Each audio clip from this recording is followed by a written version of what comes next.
और ये public sector hospitals में पहला अस्पताल होगा जिसको हम रेगुलर लाइसेंस देंगे। और इसमें वो सारी facility state of the art ICU की हैं, जो किसी भी कराची के आईसीयू या इवन दुनिया के किसी भी आईसीयू में हो तो वो सारी हैं।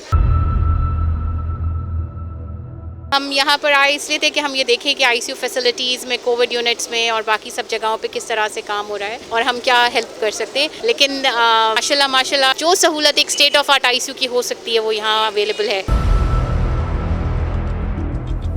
ये काफ़ी अच्छा सिस्टम बनाया जतोई साहब ने और इनकी टीम ने। पूरा facilities up to state of the art है और मैं सारे फैसिलिटीज़ देख रहा हूँ, आईसीयू, पीआईसीयू, और काफ़ी अच्छा सेटअप है, state of the art, and we appreciate all the effort he is doing as well. यहाँ पर हर किस्म की फैसिलिटीज़ मौजूद हैं। अब्दुल सत्तार जतोई साहब इसको आगे बढ़ा रहे हैं।